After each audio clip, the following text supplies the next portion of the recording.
সরকারের প্রথম একনেক বৈঠক আজ সভাপতিত্ব করবেন প্রধানমন্ত্রী তারেক রহমান।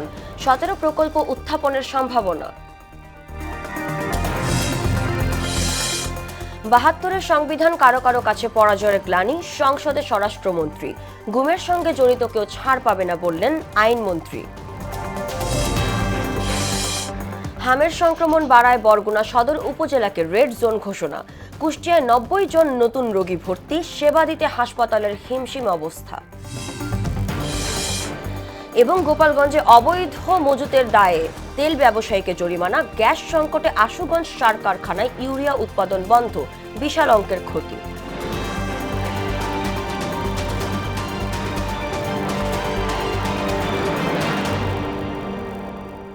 আসসালামু আলাইকুম, মোহনা সংবাদে সবাইকে স্বাগত। এতক্ষণ শুনছিলেন শিরোনাম, পুরো সংবাদের সঙ্গে আছি সাদিয়া জাহান মিম। বিএনপি সরকার গঠনের পর আজ প্রথমবারের মতো বসছে জাতীয় অর্থনৈতিক পরিষদের নির্বাহী কমিটি একনেক বৈঠক। এতে সভাপতিত্ব করবেন প্রধানমন্ত্রী ও একনেক সভাপতি তারেক রহমান। প্রাথমিকভাবে বৈঠকে 18টি প্রকল্প উত্থাপনের কথা থাকলেও শেষ পর্যন্ত 17টি প্রকল্পই উপস্থাপন হতে পারে। এই প্রকল্পগুলোর জন্য মোট ব্যয় ধরা হয়েছে 13,161 কোটি টাকা। বৈঠকে নদী, পানি ও জলবায়ু, অবকাঠামো, সড়ক উন্নয়ন, স্বাস্থ্য খাত, প্রযুক্তি ও অংশীদারিত্বমূলক উন্নয়ন গুরুত্ব পেলেও বাদ যাচ্ছে আলোচিত পদ্মা ব্যারেজ প্রকল্প। সকাল 10:30টায় সচিবালয়ে মন্ত্রিসভা কক্ষে এ বৈঠক হওয়ার কথা রয়েছে। 71-এর পরাজয়ের গ্লানি থেকে সংবিধান নিয়ে বিরোধী দলের আপত্তি বলে মন্তব্য করেছেন স্বরাষ্ট্রমন্ত্রী সালাউদ্দিন আহমেদ। সংবিধান কখনো সংস্কার হয় না জানিয়ে তিনি বলেন, বরং এটি রহিত, স্থগিত বা সংশোধন হয়। রোববার জাতীয় সংসদে জুলাই সনদ ও সংবিধান সংশোধন সংক্রান্ত প্রস্তাবে আলোচনায় তিনি এ কথা বলেন। এ সময় সংবিধান সংশোধনের জন্য সকল দলের সমন্বয়ে একটি বিশেষ সংসদীয় কমিটি গঠনের প্রস্তাব দেন তিনি। বাইরে থেকে আমদানি করা কোনো প্রেসক্রিপশনে সংবিধান সংশোধন হবে না জানিয়ে স্বরাষ্ট্রমন্ত্রী বলেন, সংবিধান সংশোধন সংসদেই নির্ধারিত হবে। 71-এর সাথে আর কোনো কিছুর তুলনা চলে না। আমরা 24-এর জুলাই জাতীয় সনদ এবং জুলাই ঘোষণাপত্রের এসেন্সকে আমরা সংবিধানে ধারণ করার জন্য অঙ্গীকার করেছি। এখন 71 এবং 72-এর সংবিধান কেন ভালো লাগে না আমরা বুঝিতে পারি। স্পিকার, 71 এই দেশের স্বাধীনতার ঘোষণা, এ দেশের মানুষের সর্বশ্রেষ্ঠ অর্জন, বিজয় গাথা। কারো কারো জন্য হতে পারে এটা পরাজয়ের গ্লানি। সরকারি চাকরিতে প্রবেশসীমা 32 বছর করে রোববার সংসদে বিল পাশ হয়েছে। বিলটি উত্থাপন করেন জনপ্রশাসন প্রতিমন্ত্রী আব্দুল বারী। এদিকে পয়েন্ট অফ অর্ডারের এক প্রশ্নের জবাবে আইনমন্ত্রী মোহাম্মদ আসাদুজ্জামান বলেন, গুমে জড়িত কোনো অপরাধী আইনের ফাঁক দিয়ে বের হতে পারবে না। আরও জানাচ্ছেন রাজীব আহমেদ। রবিবার স্পিকার হাফিজউদ্দিন আহমেদের সভাপতিত্বে শুরু হয় জাতীয় সংসদ অধিবেশন। এদিন সরকারি, স্বায়ত্তশাসিত ও সংবিধিবদ্ধ সংস্থা সহ সব ক্ষেত্রে সরকারি নিয়োগের সর্বোচ্চ বয়সসীমা 32 বছর নির্ধারণ করতে জাতীয় সংসদে বিল উত্থাপন করা হয়। পরে কণ্ঠভোটে সরকারি চাকরি সংশোধন বিল 2026 পাশ হয়। দুঃখ ভারাক্রান্ত মনে চতুর্দিকে ঘুরে পয়েন্ট অফ অর্ডারে গুম অধ্যাদেশ বাতিলের সুপারিশের বিরুদ্ধে ব্যারিস্টার আরমানের বক্তব্যের প্রেক্ষিতে আইনমন্ত্রী মোহাম্মদ আসাদুজ্জামান বলেন, গুমের সঙ্গে জড়িত অপরাধীরা আইনের ফাঁক দিয়ে বেরিয়ে যেতে পারবে না। এই দুটো আইনই আরো বেশি যুগোপযোগী, আরো বেশি জনকল্যাণমুখী, আরো বেশি ন্যায় বিচার নিশ্চিত করার জন্য আমরা এই সেশনের মাঝামাঝি বা পরবর্তীতে অংশীজনদের সাথে আলাপ আলোচনা করে পরবর্তীতে সুনির্দিষ্টভাবে বিল আনবো, যাতে করে অপরাধীরা কোনোভাবেই ছাড়া না পায়। এদিকে 71 বিধিতে দেয়া এক নোটিশের জবাবে মুক্তিযুদ্ধ বিষয়ক মন্ত্রী বলেন, রাজনৈতিক বিবেচনায় তালিকাভুক্ত অমুক্তিযোদ্ধাদের চিহ্নিত করে তাদের বিরুদ্ধে ব্যবস্থা নেয়ার কার্যক্রম শুরু হয়েছে। অমুক্তিযোদ্ধাকে যাচাই বাছাইয়ের মাধ্যমে মুক্তিযোদ্ধার তালিকা হতে বাদ দেওয়ার বিষয়ে মন্ত্রণালয় কাজ করছে। কিছু সুযোগ সন্ধানী ব্যক্তি অসাধু উপায়ে মুক্তিযোদ্ধাদের তালিকায় ঢুকে পড়েছে বলেও মন্তব্য করেন তিনি। কিছু সুযোগ সন্ধানী ব্যক্তি রাষ্ট্রের কিছু অসাধু ব্যক্তির সহায়তায় মুক্তিযোদ্ধা না হয়েও নিজেদেরকে মুক্তিযোদ্ধার তালিকায় অন্তর্ভুক্ত করে রাজীব আহমেদ, মোহনা সংবাদ, ঢাকা। করছে। বিশেষ করে গত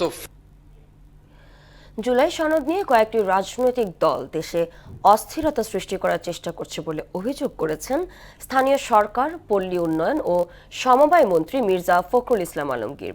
রোববার বিকেলে ইস্টার সানডে উপলক্ষে খ্রিস্টান সম্প্রদায়ের ধর্মীয় ও সামাজিক নেতৃবৃন্দের সঙ্গে শুভেচ্ছা বিনিময় শেষে তিনি এই মন্তব্য করেন। মির্জা ফখরুল বলেন যে জুলাই সনদে স্বাক্ষর করা হয়েছে বিএনপি তা অক্ষরে অক্ষরে পালন করবে। বিএনপি একটি অসাম্প্রদায়িক দেশ করতে চায়।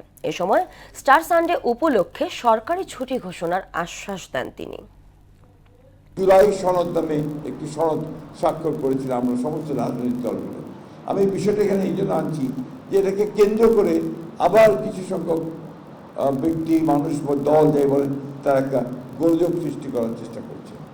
আমরা খুব পরিষ্কার করে বলেছি যে আমরা জুলাই সনদ যেটা স্বাক্ষর করেছি সেটাকে আমরা অক্ষরে অক্ষরে প্রতিপালন করব। জুলাই সনদ বাস্তবায়নে টালবাহানা করলে বৃহত্তর রাজপথে বৃহত্তর আন্দোলনের হুঁশিয়ারি দিয়েছে জাতীয় নাগরিক পার্টি এনসিপি। রোববার বিকেলে দলের অস্থায়ী কেন্দ্রীয় কার্যালয়ে এই হুঁশিয়ারি দেন দলটির মুখপাত্র আসিফ মাহমুদ সজীব ভুইয়া। অভিযোগ করেন, জুলাই আন্দোলনের সুবিধাভোগী উপদেষ্টারা সরকারের এমন কর্মকাণ্ডের সমালোচনা না করতে পরামর্শ দিচ্ছেন। এই গণভোটের রায় যদি আপনারা না মানেন তাহলে এই সরকারকে আমরা সেদিন থেকেই অবৈধ সরকার বলা শুরু করব এবং আমরা এটার জন্য সময় নিব না। আপনারা যেমন এই যে আমাদের সকল অর্জন ধূলিসাৎ করে দেওয়ার জন্য সময় নিচ্ছেন না, আমরাও কিন্তু সেটার জন্য সময় নিব না। আপনারা যেটা বলছেন যে অনেক সময় আপনারা বলেন, বিভিন্ন ইন্টারনাল আলোচনায় বলেন যে 15 বছরের অভ্যুত্থান হবে না, 20 বছরে হবে না। তো এটার নজির আছে বাংলাদেশে। খুবই দুঃখের সাথে আসলে দেখতে পাচ্ছি যে উপদেষ্টারা বেশিরভাগই তারা সিভিল সোসাইটির প্রতিনিধিত্বই করতেন এবং আওয়ামী লীগের সময় পূর্ববর্তী সময়ে তারা খুবই ভোকাল ছিলেন। তারা এখন এক ধরনের নীরবতা পালন করছেন এবং যখন কথা হয় অনেকে আমাকে বলেন যে একটু রয়ে সয়ে কথা বলা। সারা দেশে হামরোগের সংখ্যা বাড়ায় চিকিৎসা সেবা দিতে হিমশিম অবস্থা হাসপাতালগুলোর। কুষ্টিয়ায় 90 জন নতুন সহ 2 শতাধিক শিশু এই রোগের উপসর্গ নিয়ে জেলার বিভিন্ন হাসপাতালে ভর্তি হয়েছে। অন্যদিকে বরগুনায় হামের সংক্রমণ বেড়ে যাওয়ায় সদর উপজেলাকে রেড জোন ঘোষণা করা হয়। প্রতিনিধিদের পাঠানো তথ্যে ডেস্ক রিপোর্ট। কয়েকদিন ধরে বাড়ছে হামে আক্রান্ত রোগীর সংখ্যা। বিভিন্ন হাসপাতালে আইসিইউ ও পিআইসিইউ সংকটে অনেক শিশু জীবন ঝুঁকিতে পড়েছে। কুষ্টিয়ায় হামের উপসর্গ নিয়ে নতুন রোগীসহ প্রায় 2 শতাধিক শিশু জেলার বিভিন্ন হাসপাতালে ভর্তি হয়েছে, যাদের বেশিরভাগের বয়স 6 থেকে 3 বছরের মধ্যে। হাসপাতালে ডাক্তার থাকলেও ঠিকমতো চিকিৎসা সরঞ্জামাদি পাচ্ছেন না বলে অভিযোগ স্বজনদের। ইনজেকশন এখনো পাই তো নয়, আমরা এটা তো এখনো বেরোই নাই। এখন আমার বাচ্চার অবস্থা দিন গেলে খারাপ হয়ে যাচ্ছে, ওই জন্য আবার ঢাকাতে রেফার করছি। শ্বাসকষ্টের সমস্যা, ঠান্ডা লাগেছে আর হামের জন্য আসছে জ্বর। বাড়তি রোগের চাপ সামলাতে কুষ্টিয়া জেনারেল হাসপাতালে হাম ডেডিকেটেড ওয়ার্ড চালু করেছে কর্তৃপক্ষ। প্রায় 48 থেকে 50 জন রোগী আমরা নোটিস করেছি এবং বেশিরভাগই আমাদের ভালো অবস্থায় আছে। ছাড় প্রতিদিনই 4টা করে রোগী, 5টা করে রোগী আমরা ছাড়পত্র দিচ্ছি এবং গড়ে এরকম 5-7 জন রোগী ভর্তি হচ্ছে। এদিকে বরগুনায় হামের সংক্রমণ বাড়তে থাকায় সদর উপজেলাকে রেড জোন ঘোষণা করেছে স্বাস্থ্য বিভাগ। এখন পর্যন্ত এই জেলায় 3 শিশুর মৃত্যু হয়েছে।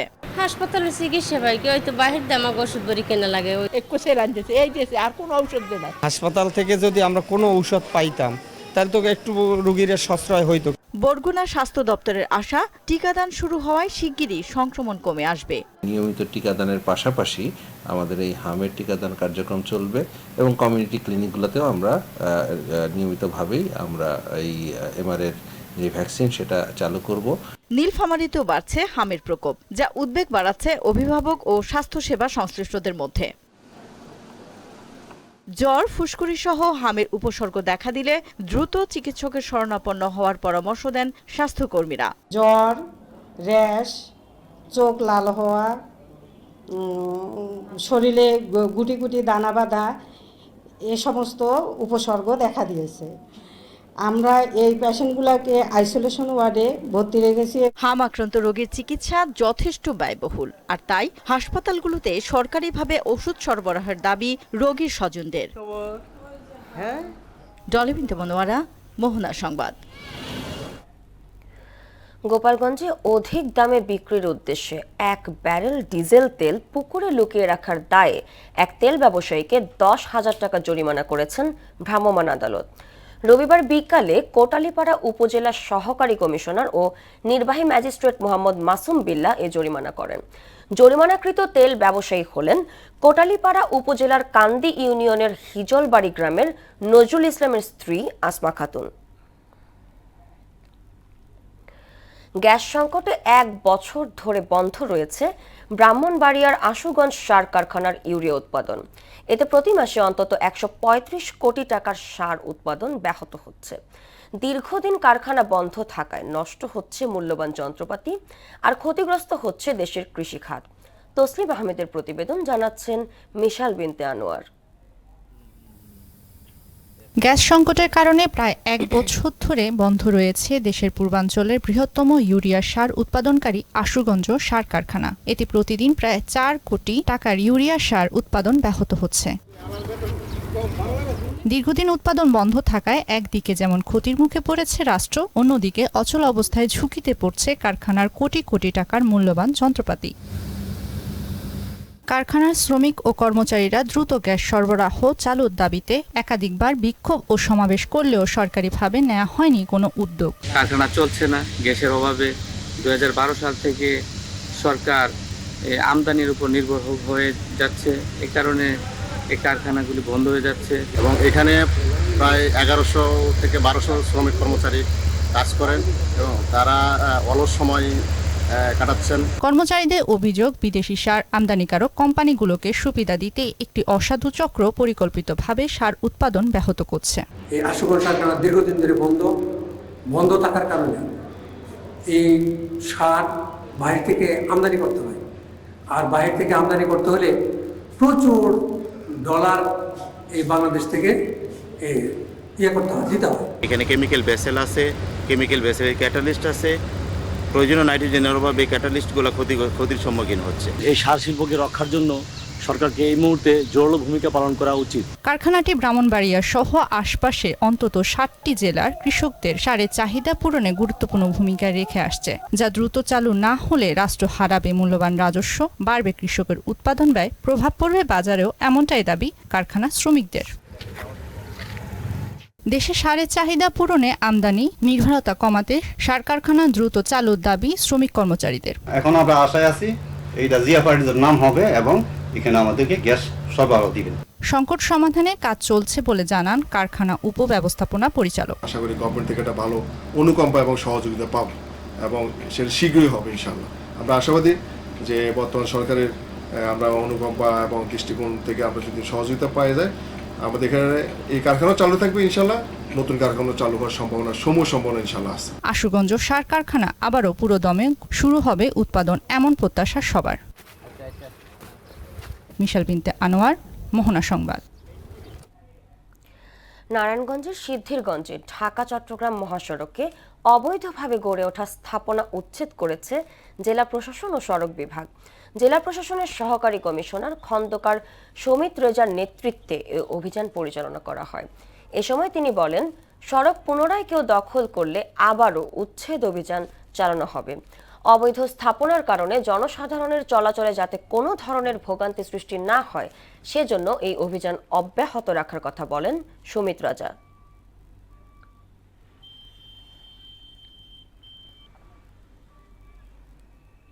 সাইনবোর্ড থেকে শুরু করে কাজপুর পর্যন্ত এই অংশটুকু কিন্তু খুবই ক্রুশাল। আপনারা জানেন এখানে মোড়ে মোড়ে দেখবেন যে অবৈধ হকার রাস্তা দখল করে, আমাদের 3 লেনের রাস্তা দেখা যায় যে 2 লেন দখল করে 1 লেনে গাড়ি চলাচল করছে।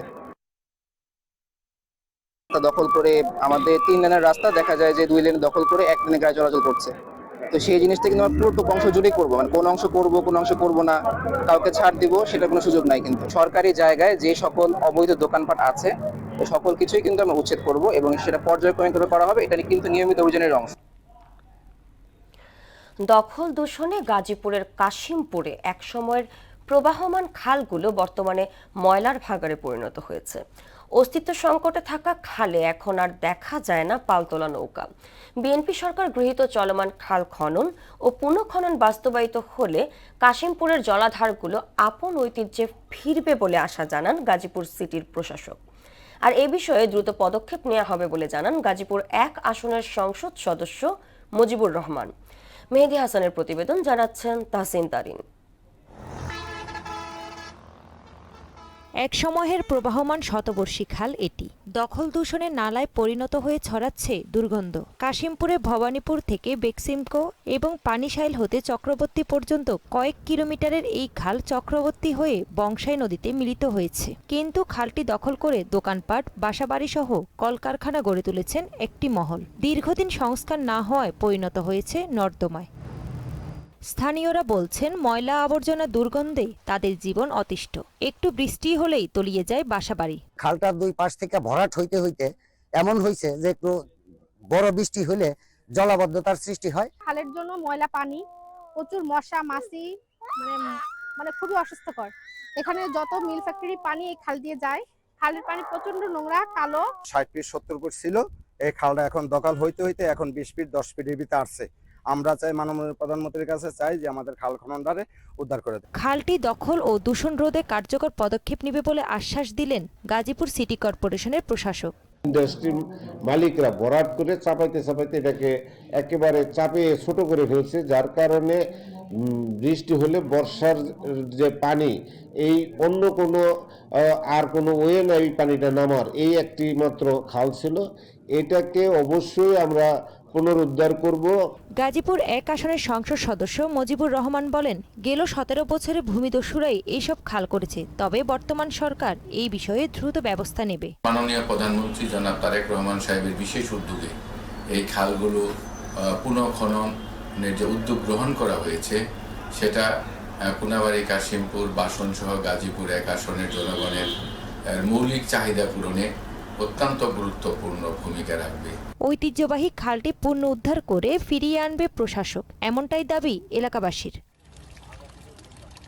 তাহসিন তারিন, মোহনা সংবাদ। দর্শক, এই পর্যায়ে জানিয়ে দিচ্ছি আজকের সংবাদপত্রের গুরুত্বপূর্ণ শিরোনাম।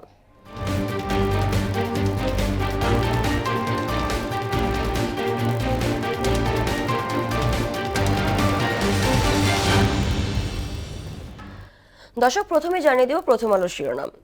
প্রথম আলো শিরোনাম করেছে, রাজস্ব খাত সংস্কারেও পিছু হটা। মোট মৃত্যুর 18% বরগুনায় টিকা কর্মসূচির আয়োজনে ঘাটতি। দৈনিক ইত্তেফাক শিরোনাম করেছে, সংবিধানে যুক্ত হবে জিয়ার স্বাধীনতার ঘোষণা উচ্চকক্ষ। বাণিজ্য, জ্বালানি নিরাপত্তা সহ দ্বিপাক্ষিক স্বার্থ সংশ্লিষ্ট বিষয় নিয়ে আলোচনা। সমকাল শিরোনাম করেছে, জ্বালানি সংকটে কমেছে যান চলাচল, বেড়েছে ভাড়া। চাকরির বয়সসীমা 32 বছর। বাংলাদেশ প্রতিদিন শিরোনাম করেছে, শর্ত সাপেক্ষে জুলাই সনদ বাস্তবায়ন, যে কোনো সময় গ্রেপ্তার হতে পারেন শাখাওয়াত। যুগান্তর শিরোনাম করেছে, জ্বালানি সংকটে বিপর্যস্ত অর্থনীতি, বেশি প্রভাব 10 খাতে।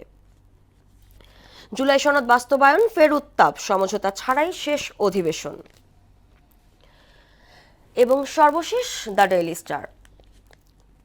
LDC graduation, UN report flags serious gaps in readiness. US forces recover F-15 pilot in Iran. এই ছিল সংবাদপত্রের গুরুত্বপূর্ণ শিরোনাম। শেষ করব মোহনা সংবাদ, যাবার আগে শিরোনামগুলো আরও একবার।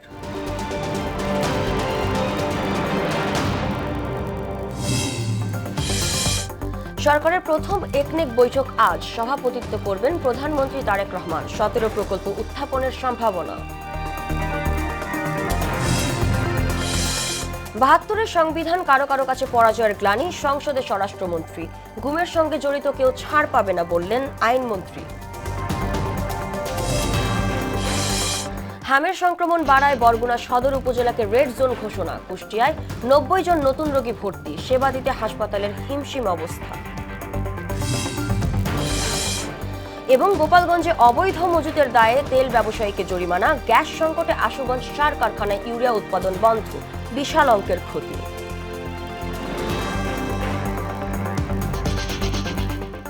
এই ছিল মোহনা সংবাদে। পরবর্তী সংবাদ দুপুর 1টায়।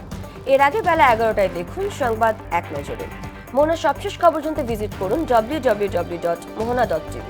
সংবাদ দেখতে পারেন ফেসবুক, ইউটিউবেও। এতক্ষণ সঙ্গে থাকার জন্য ধন্যবাদ।